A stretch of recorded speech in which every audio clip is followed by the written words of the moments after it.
Sudah mulai? Dicek.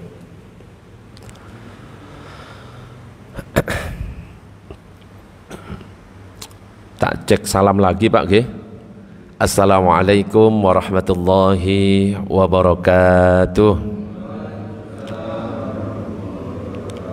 Bismillah walhamdulillah wassalatu wassalamu ala rasulillah Sayyidina Muhammad ibn Abdillah wa ala alihi wa sahbihi wa man walah la hawla wa la quwata illa billah amma ba'du. Jamaah yang dirahmati oleh Allah, pada kesempatan pagi ini kita akan melanjutkan kajian kitab Safinatun Najah, dan kita sudah sampai kepada bab selanjutnya, yaitu faslun, sebuah fasal, alamatul bulughi thalathun, tanda-tanda balik itu ada 3, dan ini wajib kita ketahui, apalagi kita sebagai orang tua memiliki anak laki-laki atau perempuan, maka kita harus bisa membimbing mereka. Jadi tanda-tanda balik itu ada 3. Tamamu khamsa asyrata sanatan fi dzakari wal unsa. Yang pertama adalah seorang laki-laki atau perempuan telah sempurna berumur 15 tahun. Wal ihtilamu fi dzakari wal unsa li tis'i sinin. Yang kedua adalah mimpi basah bagi lelaki maupun perempuan yang telah berumur 9 tahun. Wal haidu fil unsa li tis'i sinin. Dan yang ketiga adalah haid bagi perempuan yang telah berumur 9 tahun. Nanti ini yang akan kita bahas satu persatu. Tapi sebelum masuk ke pembahasan bab balik ini, ada hal yang perlu kita perhatikan, bahwa seseorang itu mendapatkan beban kewajiban, baik itu sholat, zakat, puasa, itu syaratnya adalah 1, yaitu mukallaf. Syaratnya 1, yaitu mukallaf. Dan mukallaf itu sendiri ada 4 hal yang harus terpenuhi.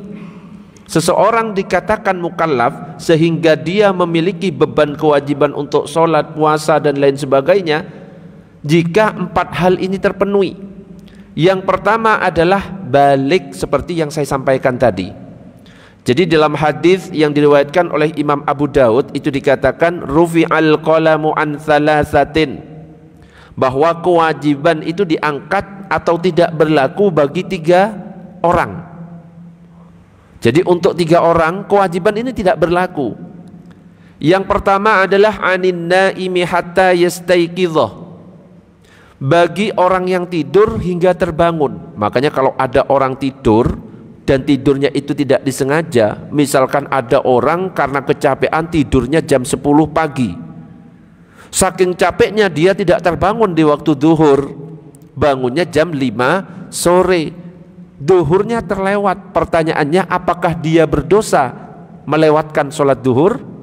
Tidak, karena ada 2 uzur ketika sholat, sebagaimana nanti akan dibahas di bab berikutnya dalam kitab Safinatun Najah. A'dzarus sholati itsnan, uzur sholat itu 2. Jadi kalau 2 ini terjadi, nggak dosa seseorang, tapi dia wajib mengqodoknya ketika dia ingat atau ketika dia terbangun. Yang pertama adalah an-nisyan, orang yang lupa, karena saking sibuknya dia terlupa, lupa nggak sholat, maka tidak berdosa, tetapi ketika dia ingat wajib langsung mengqodoknya. Yang kedua adalah an-naum, orang yang tertidur, tentunya bukan tidur yang disengaja, seperti yang saya contohkan, tidurnya jam 10 pagi karena kecapean, kerja malam mungkin dan lain sebagainya, kemudian bangun jam 5, duhurnya terlewat. Dia tidak sempat bangun sedikit pun di waktu duhur, maka dia tidak berdosa. Tapi ketika dia bangun jam 5, bukan berarti duhurnya pemutihan, tapi dia tetap wajib sholat duhur dengan status qodok. Yang dilakukan dulu yang mana? Duhur qodok terlebih dahulu, baru asar. Jadi yang afdol tetap sesuai urutan, duhurnya terlebih dahulu, baru asar. Termasuk juga orang yang lupa. Jadi pernah suatu ketika, saya biasanya kalau ngisi kajian itu isya pasti sholat duluan di masjid itu. Lah suatu ketika saya nyampenya agak telat, nyampe jam 7:30, belum sholat isya, langsung dipanggil maju ke depan. Akhirnya ceramah, nyampe jam 11, pulang jam 12. Nyampe di rumah tidur, baru ingat besoknya duhur. Loh, kayaknya isya nggak sholat, karena kebiasaannya sudah sholat. Baru ingat, loh kayaknya nggak sholat, langsung tidur. Nah, apakah itu berdosa? Itu lupa dan itu tidak berdosa. Ketika ingat seketika itu langsung ambil wudhu, langsung sholat dengan niat qadha sholat yang belum kita lakukan. Nah itu.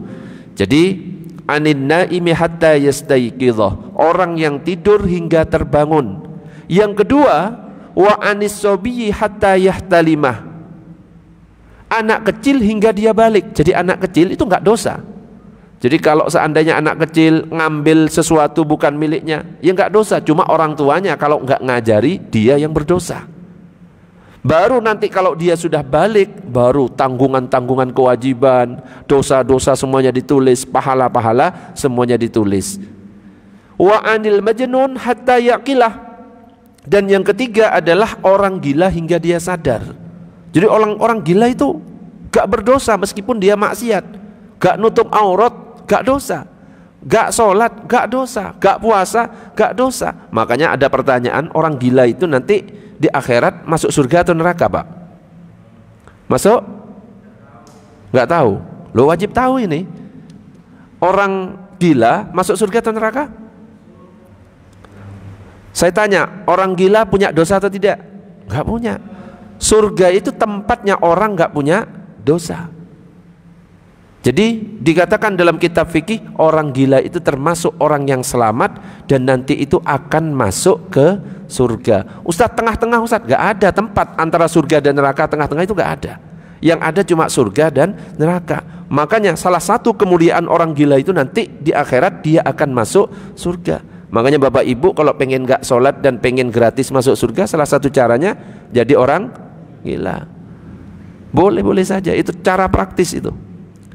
Menurut kita memang rendah ngelihat orang gila, wah ini kita remehkan, kita rendahkan. Tapi di sisi Allah dia mulia karena dia tidak punya dosa. Seandainya dia melakukan maksiat gak dihitung. Kenapa? Akalnya tidak sempurna.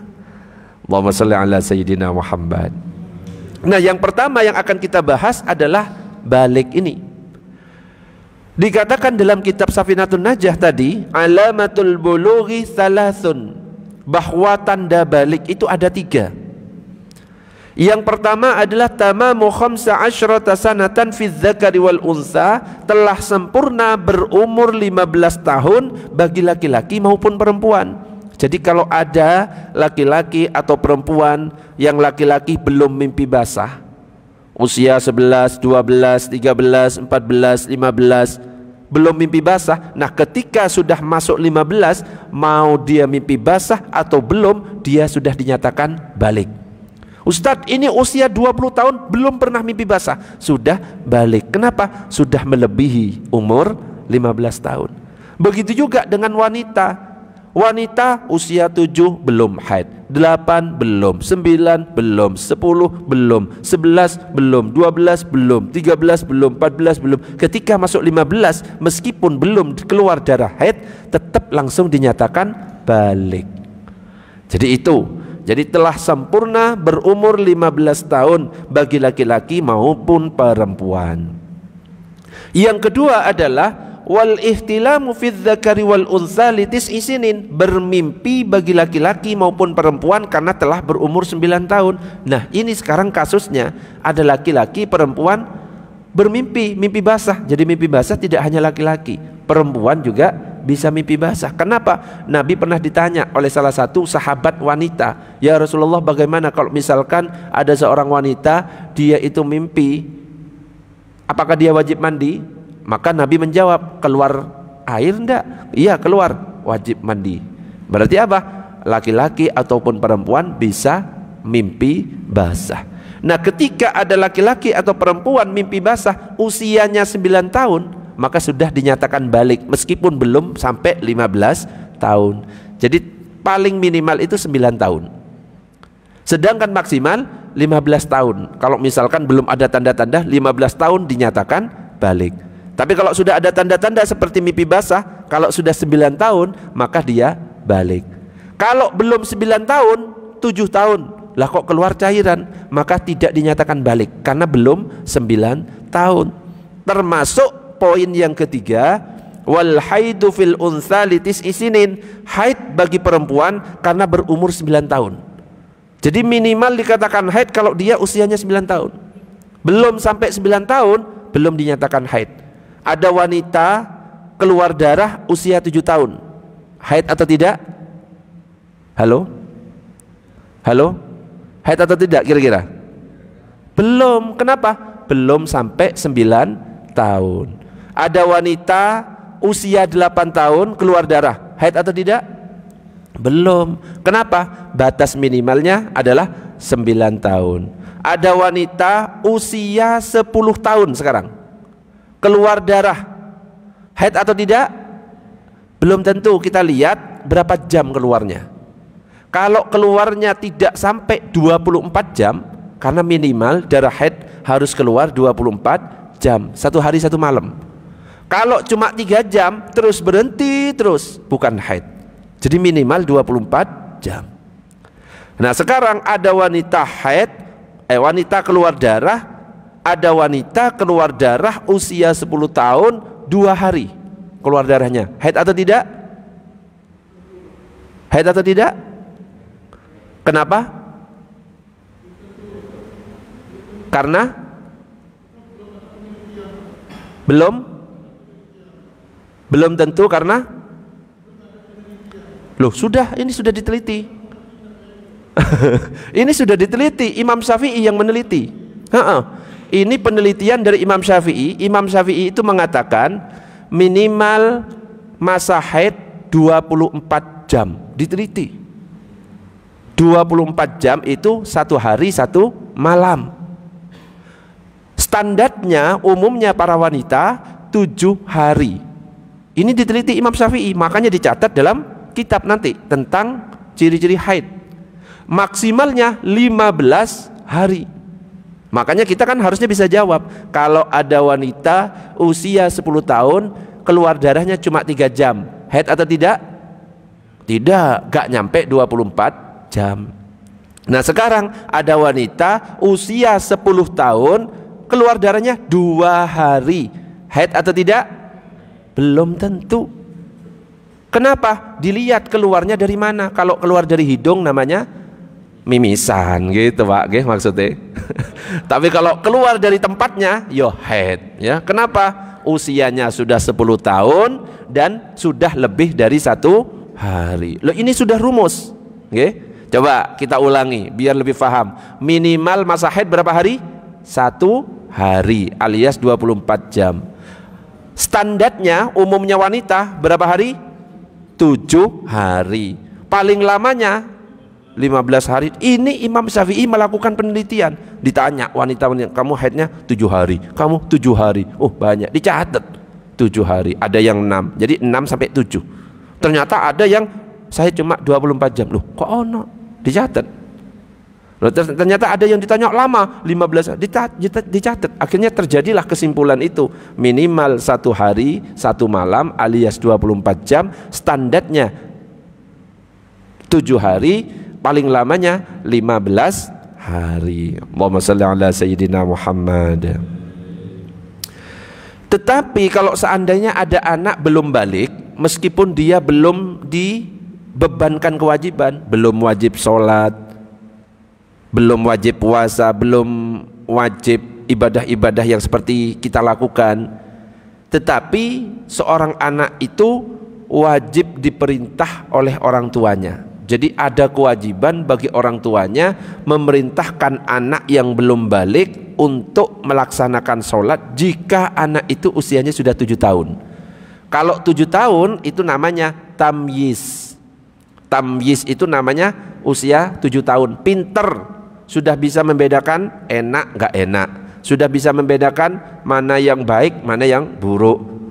Kalau di masjid gak boleh rame, sudah ngerti seperti itu, sudah tahu malu gak malu. Itu usia 7 tahun. Jadi kalau kita punya anak usia 7 tahun meskipun belum balik, orang tua wajib memerintah anaknya untuk sholat. Artinya apa? Kalau orang tua nggak ngajari, nggak merintah anak untuk sholat, dosa dia itu, nanggung. Makanya diperintah untuk sholat. Untuk apa? Tujuannya membiasakan anak ketika sudah balik, sudah terbiasa dengan kewajiban. Makanya dalam hadis yang diriwayatkan oleh Imam Ahmad itu dikatakan, muru abna'akum bis sholati li sab'i sinin. Perintahkan anak-anak kalian untuk melaksanakan sholat ketika berusia 7 tahun. Wadribuhum 'alaiha li 10 sinin, dan pukullah mereka karena dia sudah berusia 10 tahun.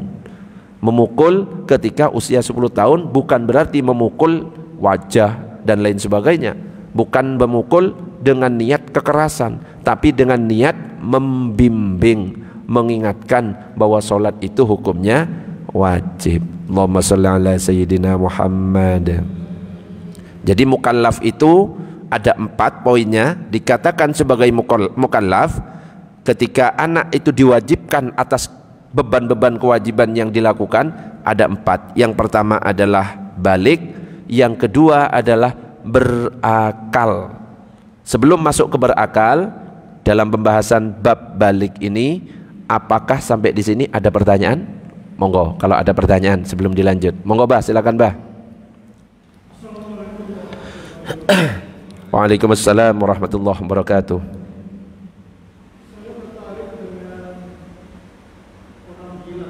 Orang gila.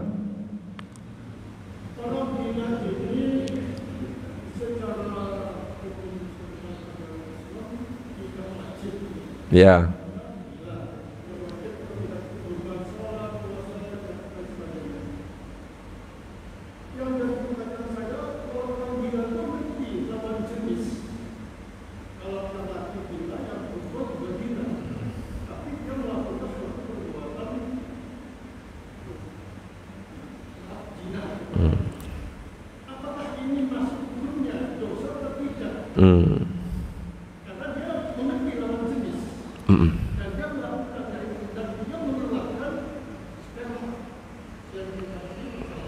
Waalaikumsalam warahmatullahi wabarakatuh. Pertanyaannya, Bapak pernah pengalaman jadi orang gila? Hampir. Hampir, berarti belum sempat gila Pak Ge? Belum. Jadi yang dinamakan orang gila, akalnya itu sudah tidak sempurna. Gak faham dia itu masalah ini nikmat atau tidak, itu gak faham. Buktinya apa? Makan di sampah loh, wis diambil aja. Kalau seandainya pikirannya masih jalan, dia gak mungkin ngambil makanan yang ada di sampah. Nah masalahnya kita ini gak pernah pengalaman jadi orang gila. Apakah orang gila itu memang ada ketertarikan dengan lawan jenis? Kita gak tahu. Tapi kalau seandainya kejadian, nah seandainya kejadian orang gila kok ternyata ya karena kok tiba-tiba peri kehewanan ya, karena hewan kan juga gak punya akal. Ternyata kok melakukan kayak gitu, apakah berdosa? Tidak berdosa. Ibaratnya kalau misalkan ada orang yang hidupnya di pedalaman, gak ada orang yang berdakwah ke tempat itu, paham maksudnya? Orangnya hidup di pedalaman, gak ada yang berdakwah ke tempat itu, satu ustadz pun, sehingga orang-orang yang di tempat situ itu tidak mengenal Islam, maka orang itu juga termasuk selamat. Kenapa? Ada ayat Al-Quran yang berbunyi seperti ini, wa ma kunna mu'adzibina hatta nab'atsa rasula, dan kami tidak akan mengazab sebelum kami mengutus seorang rasul. Ya, jadi kenapa kok dalam akidah ahli sunnah wal jamaah, ulama-ulama ahli sunnah wal jamaah itu mengatakan orang tua Nabi itu tetap selamat? Kan ada ya kelompok, mungkin kalau kita pernah memperhatikan di YouTube, orang tua Nabi, bapak Nabi, ibu Nabi semuanya di neraka. Tapi ternyata ulama-ulama ahli sunnah wal jamaah enggak mengatakan seperti itu. Mereka termasuk yang selamat. Kenapa? Ada ayat Al-Quran dalam surat Al-Isra ayat 15 yang mengatakan wa ma kunna mu'adzibina hatta nab'atsa rasula, dan kami tidak akan mengazab sebelum kami mengutus seorang rasul. Di zamannya bapak dan ibunya Nabi, apakah ada rasul? Ada, tapi ratusan ribu silam, ratusan silam, bukan ratusan ribu, ratusan tahun silam. Jadi dari Nabi Isa ke Nabi Muhammad itu jaraknya ratusan. Sehingga di situ itu namanya zaman fatrah. Zaman fatrah itu zaman atau masa kekosongan Rasul, belum ada Rasul diutus. Sehingga mereka di zaman fatrah itu tidak termasuk orang yang celaka, karena memang nggak ada Rasul yang diutus waktu itu. Makanya Allah berfirman seperti ini. Termasuk ketika misalkan ada di tempat pedalaman, nggak ada ustadz-ustadz yang menyampaikan sehingga mereka itu nggak ngerti masalah agama. Nama Islam pun nggak tahu. Makanya kalau kita lihat di pedalaman-pedalaman ada yang pakaiannya masih koteka, tahu koteka? Cuma itunya saja, kan nggak paham dia bahwa itu aurat atau tidak. Tapi kan kadang-kadang punya keinginan dengan lawan jenis karena akalnya sempurna. Cuma nggak ada yang mendakwai, dia nggak kenal Islam, itu tetap termasuk orang yang selamat. Termasuk orang gila, kalau memang dokter menyatakan dia gila, kok lah melakukan ini, wes gila, zina lagi ya, tetap dia itu selamat. Kenapa? Akal tidak sempurna. Kembali kepada hadis yang saya sampaikan tadi yang berbunyi rufi'al qalamu an salasatin, kewajiban diangkat atau tidak berlagu bagi 3. Yang ketiga adalah wa anil majnuni hatta yaqilah, orang gila hingga dia sadar. Nah tadi kan statusnya gila, berarti dia belum sadar, maka dia tetap tidak berdosa. Makanya kalau pengen bebas Pak, ya, oh ya nggak bisa. Kalau pura-pura gila beda lagi ya. Ini gila beneran ya. Ustadz ini gila harta, ya nggak bisa. Ya, jadi yang dihitung orang yang gila, yang dikatakan saya tadi masuk surga, itu lahirnya gila, terus gila, mati gila. Bukan ketika lahir normal, terus nyalek, gagal, gila. Nah beda itu ya. Jadi selama dia normal itu dihitung, tapi pas gila sudah nggak dihitung, sudah diangkat kewajibannya. Gitu, gimana? Ya sudah, nanti bagi siapa yang mungkin mau nyoba jadi gila, nanti bisa testimoni. Ustadz ternyata ada ketertarikan ya. Boleh, ternyata bisa Ustadz, saya jadi gila itu tertarik sama wanita. Nanti testimoni. Masalahnya saya belum pernah jadi gila, makanya saya nanya. Allahumma shalli ala Sayyidina Muhammad. Monggo ada pertanyaan yang lain. Monggo Pak, silakan.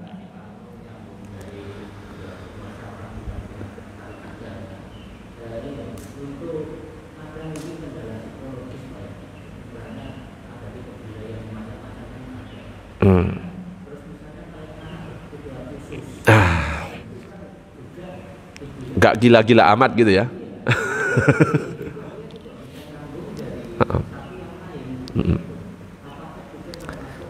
Yang tidak kewajiban ya.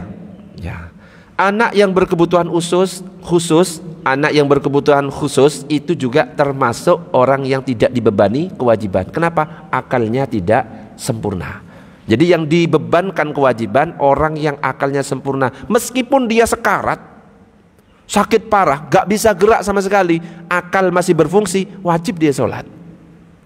Meskipun dia sehat, tapi akal gak nyambung. Ya orang-orang berkebutuhan khusus di, mohon maaf, SLB dan lain sebagainya kan kadang-kadang gak nyambung. Disuruh ngomong ini ya gak nyambung, ini gak ngerti dan lain sebagainya. Itu termasuk orang yang tidak berkewajiban. Jadi gak usah dipaksa, tapi kalau mau, monggo gitu loh. Ayo kamu wajib sholat, tidak ada kewajiban bagi dia.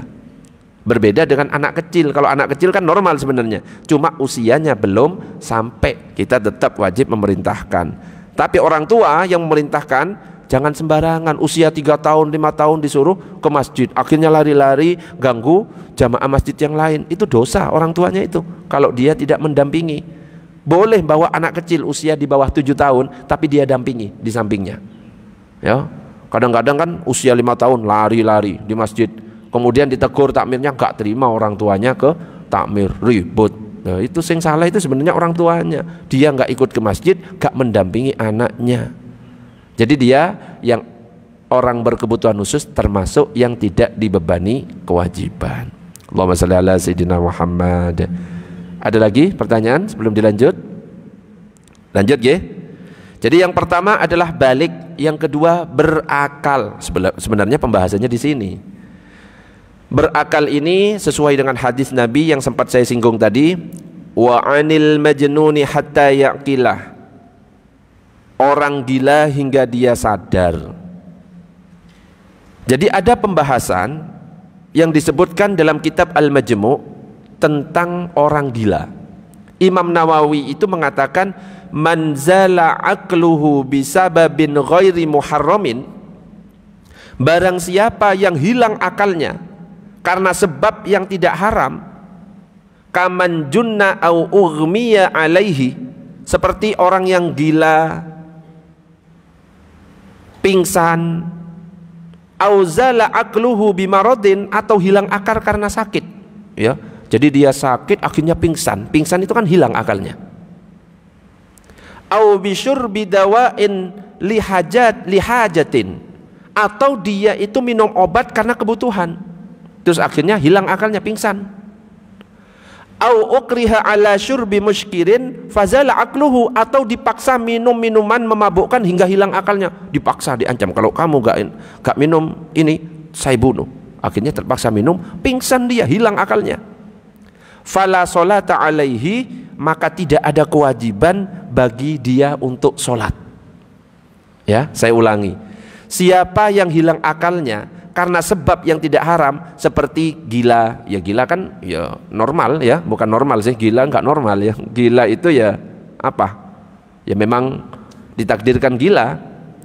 Seperti orang gila, pingsan, hilang akal karena sakit, jadi bukan karena sesuatu yang haram, atau minum obat karena kebutuhan, maka tidak ada kewajiban bagi dia untuk sholat. Wa idza afaqa fala qada'a alaihi bila khilafin lil hadis, dan ketika dia sadar kembali tidak ada kewajiban mengqadha sholatnya. Ya, jadi kalau ada orang hilang akal bukan sebab yang diharamkan, seperti karena dia sakit, maka dia tidak ada kewajiban untuk sholat. Ketika dia sadar tidak perlu mengqadha. Berbeda kalau kebalikannya, jika akal hilang karena sebab yang haram, seperti minum yang memabukkan, dia sengaja minum khamr, hilang akal, mabuk. Atau dia mengkonsumsi obat-obat terlarang, hilang akal, mabuk dia itu, lalu hilang akalnya, gak berfungsi akalnya karena mabuk atau pingsan dan lain sebagainya, maka bagi dia tetap ada kewajiban sholat, sehingga ketika dia sadar wajib mengqadhanya. Bisa membedakan? Nah, itu tentang masalah akal ya. Allahumma shalli ala sayyidina Muhammad. Nah sekarang sholat bagi orang yang sekarat. Kadang-kadang ada yang nanya, Ustadz ini orang tua saya sakit, gak bisa bangun Ustadz, itu apakah wajib sholat? Ya dilihat akal masih berfungsi atau tidak. Dan ini juga dibahas oleh para ulama tentang sholat bagi orang yang sedang sekarat. Dalam kitab Al-Bujairami Al-Khatib itu dikatakan wala taskutu anhus sholah, dan tidak gugur darinya sholat. Qala al-a'immatus tsalasah, berkata tiga imam mazhab, inna fardhas sholati la yaskutu anil mukallafi ma dama aqluhu sabitan walau bi ijra'is sholati ala qalbihi. Sesungguhnya kefarduan sholat tidak gugur dari mukallaf selama akalnya masih tetap ada, masih berfungsi. Jadi meskipun sekarat tapi akal masih berfungsi, wajib sholat tidak gugur. Meskipun dengan melaksanakan sholat di hati, hanya dengan isyarat bisanya, wajib sholat. Wa qala al-Imam Abu Hanifah, dan berkata Imam Abu Hanifah, inna man ayanal maut wa ajaza anil imai bi ra'sihi saqata anhul fardu. Barang siapa yang sekarat dan tidak bisa isyarat dengan kepala, gugur kewajibannya. Jadi kalau misalkan ada orang sakit, sekarat, tapi akal masih berfungsi, tetap wajib sholat, sholatnya semampunya, meskipun hanya dengan gerak isyarat hati. Makanya dalam hadis lain itu dikatakan sholli qaiman, sholatlah kamu dengan berdiri. Fa illam tastati, kalau kamu tidak mampu berdiri, fa qaidan, dengan duduk. Fa illam tastati fa ala jambin, kalau enggak mampu duduk dengan cara berbaring. Kalau enggak mampu telentang, kepalanya di timur, kakinya di barat, agak diangkat kepalanya. Kalau enggak mampu dengan isyarat, kalau enggak mampu dengan hati dibayangkan. Kalau enggak mampu itu semuanya baru disolatkan. lakukan. Itu saking wajibnya sholat 5 waktu. Allahumma sholli ala sayyidina Muhammad. Sampai di sini, sebelum dilanjut, ada yang mau ditanyakan? Monggo.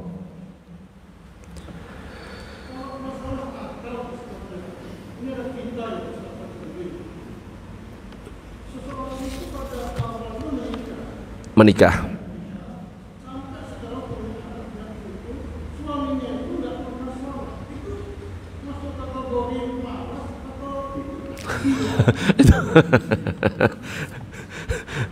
Sudah punya anak ya. Ya, jadi tidak semua orang sholat, tidak semua orang yang tidak sholat lantas kita kategorikan gila ya sebenarnya. Ya. Nah, ya, ada kemungkinan seseorang itu tidak sholat, ada kemungkinan dia karena malas, ada kemungkinan dia itu mengingkari kewajiban sholat. Dan hukumnya dua-duanya dosa kalau tidak bertaubat. Tetapi kriteria orang yang meninggalkan sholat itu dirinci dalam mazhab Syafi'i. Kalau misalkan ada orang yang meninggalkan sholat karena malas, tapi dia sebenarnya ngerti sholat ini sebenarnya wajib buat saya, cuma saya malas, sibuk saya, akhirnya dia tidak sholat, maka dia tetap statusnya sebagai muslim, tapi dia termasuk orang fasik, pelaku dosa besar. Dia kalau tidak bertobat dari perilakunya itu, maka dia akan disiksa nanti di akhirat dengan siksaan yang pedih. Yang kedua, ada orang tidak sholat karena mengingkari kewajiban sholat. Sholat buat saya wis gak wajib, hati saya wis nyampe kepada Allah. Itu langsung statusnya murtad. Kalau orang murtad, jelas dia bukan muslim. Ketika mati gak perlu dimandiin, gak perlu dikafanin, gak perlu disolatin. Jadi ada dua perinciannya. Ya kalau itu kan normal, sudah punya anak, wis kerja, gak sholat, ya bisa jadi karena dia malas. Berarti termasuk orang fasik. Ya, dia harus bertaubat itu. Nanti akan disiksa oleh Allah. Lah, tinggal dihitung nanti cara pertaubatannya, bukan cuma ya Allah ampunilah dosa-dosaku. Bentuk taubatnya adalah fadainullahi ahaqqu ayyuqda. Utang kepada Allah lebih berhak untuk dibayar. Kalau kita punya utang kepada manusia, kita wajib bayar, apalagi utangnya kepada Allah. Maka solat-solat yang ditinggal harus diqadha. Allahumma shalli ala sayyidina Muhammad. Ada pertanyaan? Monggo silakan. Monggo Pak, silakan. Oh, yang mana dulu ini? Monggo, monggo.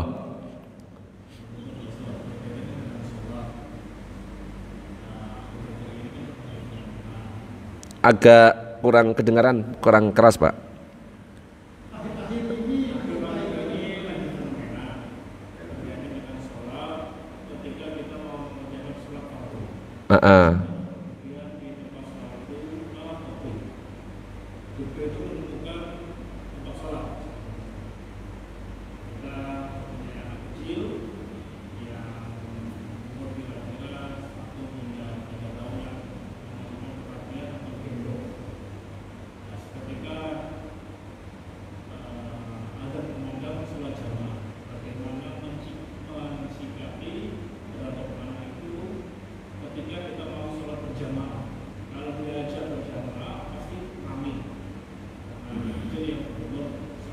Sampai 3.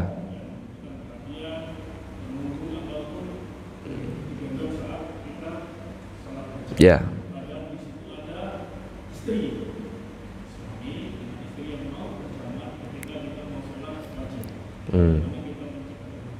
Semuanya ke masjid Pak Gih gitu ya. Gih, siap. Faham. Ada suami istri punya anak kecil gitu kan. Dia mau ke masjid, pengen sholat berjamaah. Nah, si anak kecil ini yang jadi masalah usianya masih kecil, 1 sampai 3. Yang dikhawatirkan adalah ketika si bapak dan si ibu lagi sholat, anak kecilnya ngilang, muter-muter, ganggu jamaah yang lain, rame di belakang. Yang perlu kita perhatikan, yang sunnah anak kecil dibawa ke masjid usianya 7 tahun. Saya ulangi, yang disunnahkan anak kecil diajari ke masjid, diperintahkan sholat ketika usianya berapa? 7 tahun. 7 tahun ini usia tamyiz, pinter. Dia ngerti kalau seandainya rame itu akan mengganggu orang. Sedangkan usia 1 sampai 3 tahun itu belum usia tamyiz. Bagaimana solusinya? Tidak boleh dibawa ke masjid kalau memang kita tidak bisa menjaga. Kalau kita bisa menjaga, dipegangi misalkan, gak apa-apa, tangan gak harus mendekap, pegang. Atau dikasih tali. Faham maksudnya? Yang penting kita yakin dia tidak akan teriak-teriak sehingga mengganggu kehusukan yang lain. Karena kalau sampai mengganggu kehusukan yang lain, itu dosa. Dia misalkan bisa tetap tenang, digendong, boleh. Lah Ustadz, ini masalahnya anaknya agak liar, ya, misalkan liar, tidak jinak Ustadz, ya, gak hanya cukup digendong, lari-lari sana.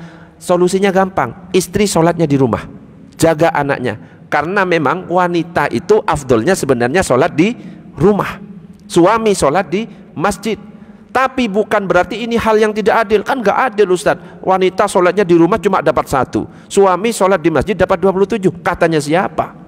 Wanita yang sholat di rumah bisa mendapatkan pahala lebih banyak daripada suami yang sholat berjamaah di masjid. Coba saya tanya, sholat berjamaah berapa derajat pahalanya? 27 derajat. Sholatul jama'ati afdalu min sholatil fadhi bisa wa ishrina darajah. Sholat jamaah lebih afdal daripada sholat sendirian, 27 derajat. Ada hadis lain yang mengatakan man dalla ala khairin falahu mithlu ajri fa'ilihi. Siapa yang menunjukkan sesuatu kebaikan terus dilakukan kebaikan, dapat pahala kebaikan itu.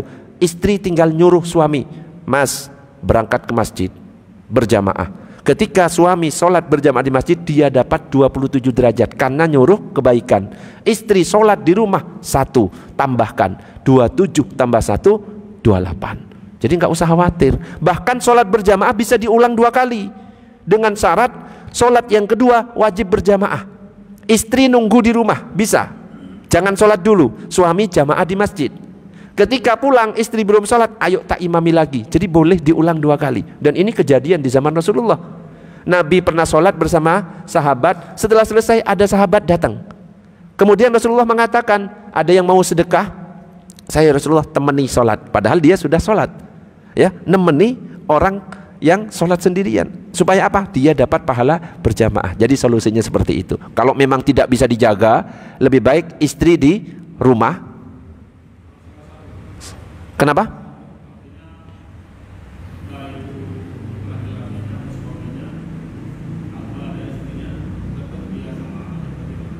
Gimana gak kedengeran? Salah satu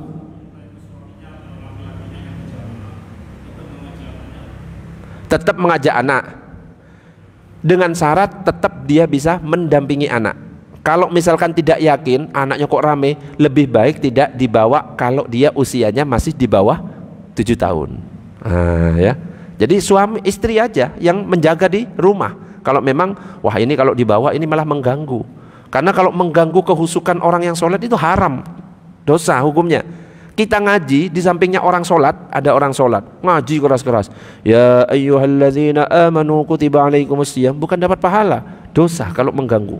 Makanya kalau misalkan kita sholat, usahakan jangan sampai mengganggu kehusukan kita pribadi dan kehusukan orang lain. Pakai baju yang polos, jangan ada tulisannya. Ya, ada tulisannya raimu koyok bedes, lah emosi belakangnya. Akhirnya kan penasaran, pengen baca terus. Bukan husuk malah tambah emosi. Gitu Pak G? Monggo Pak, silakan.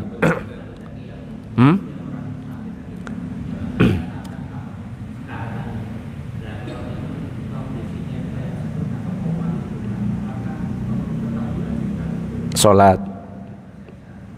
Ya.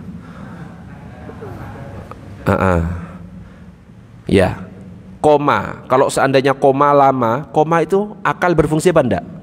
Tidak, sudah. Karena dia sakit, kemudian dia tidak berfungsi akalnya, itu tidak ada kewajiban sholat. Oke? Dan juga tidak wajib qadha. Berbeda dengan orang tidur. Kalau orang tidur itu kan sebenarnya normal, cuma nggak berfungsi saja ketika dia tidur. Dia yang tetap sholat kalau orang apa namanya? Orang yang tidur. Tapi kalau orang yang koma, sempat pingsan lagi, ya misalkan pingsan berapa jam, selama pingsan itu nggak wajib sholat dan nggak wajib qadha. Tapi pas sadar dia wajib qadha, sebagaimana yang disampaikan oleh Imam Nawawi.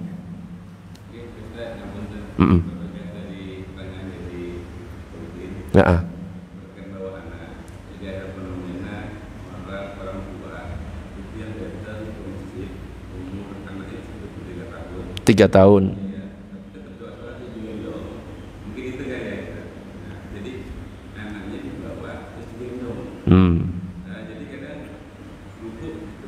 Oh, oke, paham.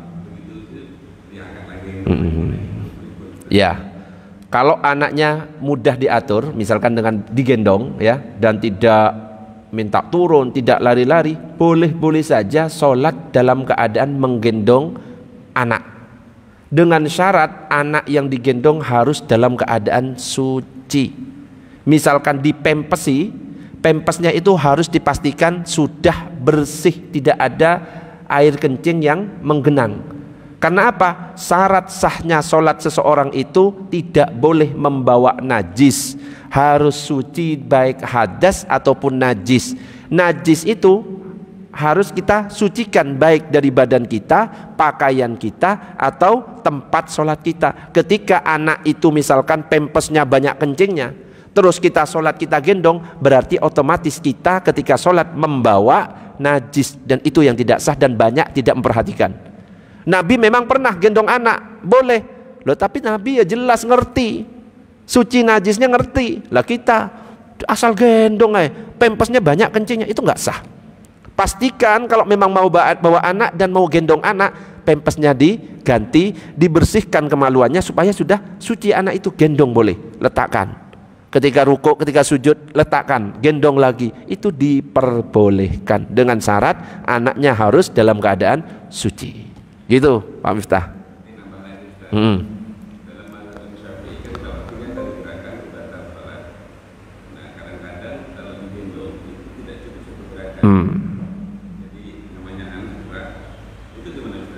Ya, gerakan dalam mazhab Syafi'i bisa membatalkan kalau 3 atau lebih.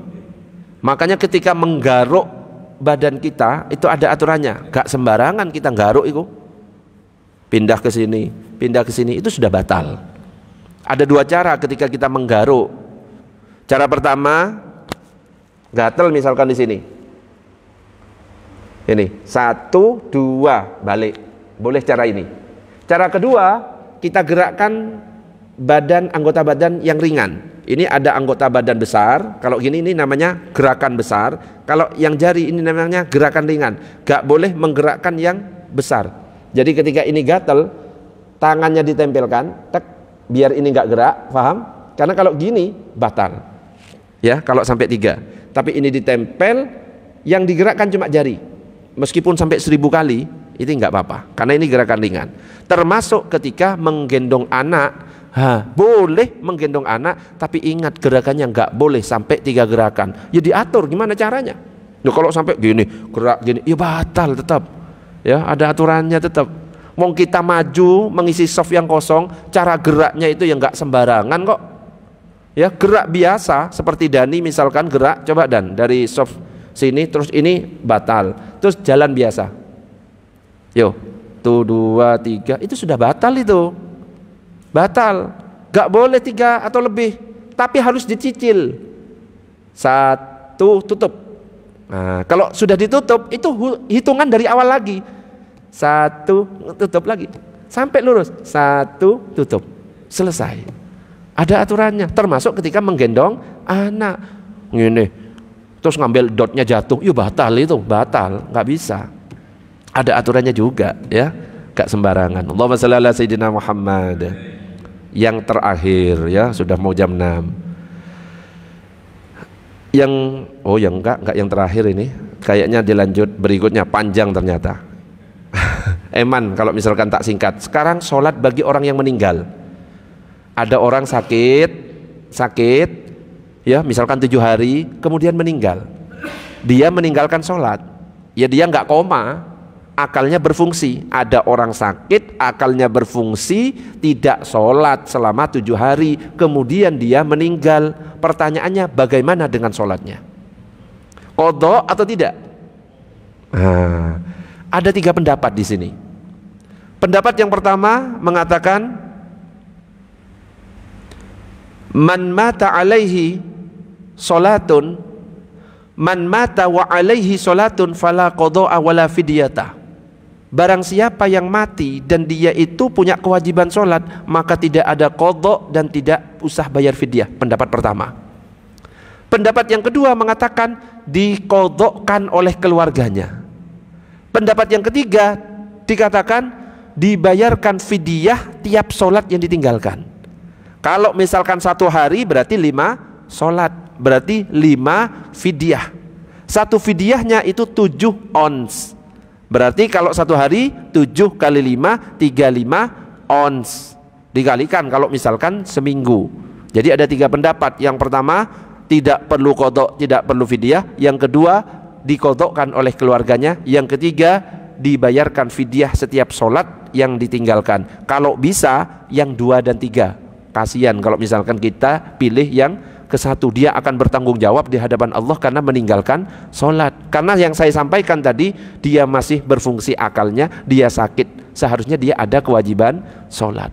Kalau bisa pilih yang kedua atau yang ketiga. Allahumma shalli ala sayyidina Muhammad. Ada pertanyaan? Oke, monggo Pak, silakan. Qadha.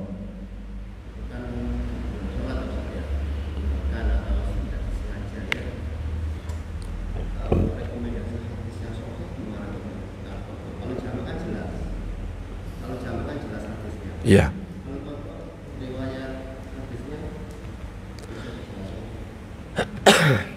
Ya. Kalau jamak qasar sudah jelas. Sekarang kalau misalkan qadha, apakah memang ada dalilnya kita mengqadha salat gitu ya? Dan jelas itu ada dalilnya dan hadisnya adalah sahih. Hadisnya apa? Saya bacakan hadisnya. Dalam hadis yang diriwayatkan oleh Imam Bukhari dan Muslim itu dikatakan, man nama an salatin aw nasiyaha falyusalliha idza dzakaraha la kaffarata laha illa dzalik. Barang siapa yang meninggalkan salat karena tertidur atau dia lupa, tertidur kan enggak sengaja, lupa enggak sengaja, maka hendaknya dia melakukan salat setelah ingat dan tidak ada kafarat atau pengganti selain itu. Wong gak sengaja saja kita disuruh ganti, apalagi yang kita tinggalkan secara sengaja. Ini hadis yang pertama. Hadis yang kedua, idza raqada ahadukum anis sholati, apabila salah seorang dari kalian tertidur, aw ghafala anha, atau luput dari mengerjakan sholat, lalai, falyusalliha idza dzakaraha, maka hendaklah dia menunaikan sholat tersebut ketika dia ingat. Maka menurut 2 hadis ini, tentunya banyak hadis-hadis yang lain, jumhur ulama fikih dari keempat mazhab mengatakan wajib mengqadha sholat. Karena apa? Meninggalkan sholat itu dosa dan mengqadha itu wajib, dan sangat dianjurkan untuk memohon ampun kepada Allah, untuk istighfar. Jadi 4 mazhab mengatakan wajib, bahkan dibahas di dalam kitab-kitabnya, harus diqadha, dicicil. Memang ada yang mengatakan tidak wajib. Seperti siapa? Pendapat yang disebutkan oleh yang mengatakan tidak wajib.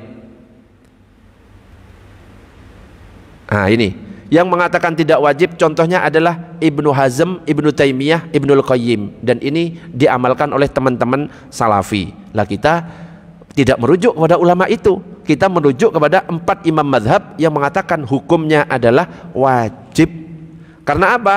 Dalam hadis riwayat Bukhari dan Muslim juga dikatakan fadainullahi ahaqqu ayyuqdha, hutang kepada Allah tetap lebih wajib atau lebih berhak untuk diganti.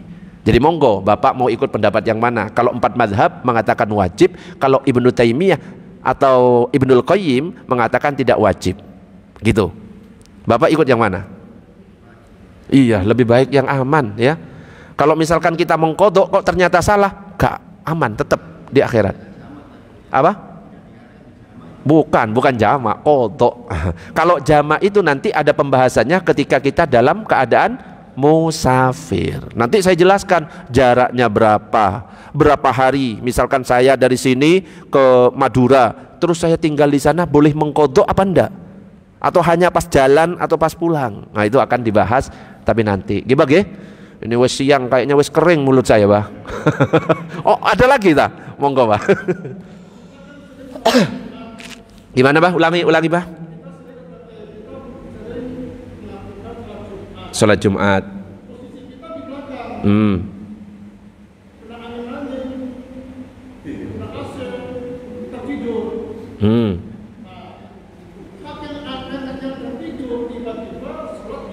Nah, ya, siap. Berarti saat mendengar khutbah, ya, itu memang kehebatan khutbah Jumat ya. Bagi orang yang gak bisa tidur, bisa hadir khutbah Jumat. Jadi cukup assalamualaikum, turu. Fik di masjid manapun. Wong saya ya termasuk, turu. Apalagi kalau misalkan khutbahnya itu lama gak selesai-selesai, turu. Bahkan saya gak ngerti, loh ini khutbah keberapa, bingung saya. Dan ingat, orang yang gak mendengarkan khutbah rukun-rukunnya itu gak dihitung itu. Yang dihitung 40 orang kalau mazhab Syafi'i yang wajib hadir di tempat sholat, sah sholatnya kalau 40 orang. Ya, nanti saya bahas lebih jauh, Bah. Ini kan lebih singkat saja ya. Jadi jamaahnya minimal 40 orang, itu sudah plus imam. Dan jamaah itu nggak boleh ada anak kecil nggak dihitung, musafir nggak dihitung. Jadi orang yang tinggal di situ 40 orang dan mendengarkan rukun-rukun khutbah. Lah yang jadi masalah yang hadir 200 turu kabeh. Loh, iku. Nah, kalau misalkan ada yang mendengar masih sah. Yang penting ada 40 orang. Yang ditanya Abah tadi, lah ini posisinya saya ketiduran, Ustaz. Apakah wajib wudhu? Kalau tidurnya posisinya duduk, tidak wajib tidak wajib wudhu lagi ya. Nanti ada 4 perkara apa 5 perkara yang membatalkan wudhu, termasuk tidur. Tidur seperti apa yang membatalkan wudhu akan saya jelaskan nanti di bab selanjutnya ada. Tapi saya singkat, orang yang tidur sambil duduk tidak wajib wudhu kecuali dia itu berpindah tempat. Tidur duduknya di belakang, bangun-bangun di depan imam. Nah, itu berarti ada perjalanan sehingga pantatnya terangkat, itu yang nanti membatalkan wudhu. Tapi kalau posisinya tetap mantap, aman. Apalagi badannya besar. Jadi kalau badannya besar, mau buang angin itu harus ngangkat, ya, ini harus gitu. Jadi kalau mantap seperti ini. Tapi kalau tidurnya berbaring, telentang, dia ketiduran meskipun sebentar, dia wajib berwudu. Tapi kalau orang duduk tidak perlu. Nah, kalau duduknya bersandar, dilihat lubang pantatnya ketutup apa enggak. Kalau kakinya keangkat seperti ini, kan ada kan kadang-kadang keangkat, lubang pantat tidak tertutup semuanya, wajib wudu. Jadi yang tidak wajib wudu, yang mantap lubang pantat ketutup, bersila. Nah, jadi mantap. Jadi kalau ngangkat sambil senderan, kaki diangkat, pantat itu kebuka lubangnya, itu wajib wudu. Nah, yang lubang pantatnya ketutup, mantap. Hah? Iya banyak, makanya yang nggak ngaji itu nggak paham, Mbak. Ya lebih amannya kalau saya keangkat atau tidak ya. Keangkat atau tidak. Tapi kalau yakin saya tidurnya mantap kok, aman ya, nggak wajib berwudu. Karena pernah itu nanti terjadi di zaman Nabi. Nunggu Nabi sholat isya nggak datang-datang, jadi ada yang sampai ketiduran. Nabi datang iqomah, sahabat nggak berwudu lagi. Kenapa? Dia tidurnya sambil duduk. Wallahu a'lam bissawab. Gitu sementara nggih. Jadi syarat mukallaf kriteria mukallaf baru 2 yang saya bacakan tadi. Balik dan berakal. Nanti ada 2 lagi kita lanjutkan di pertemuan berikutnya. Subhanakallahumma wa bihamdika asyhadu an la ilaha illa anta astaghfiruka wa atubu ilaik. Demikian, assalamualaikum warahmatullahi wabarakatuh.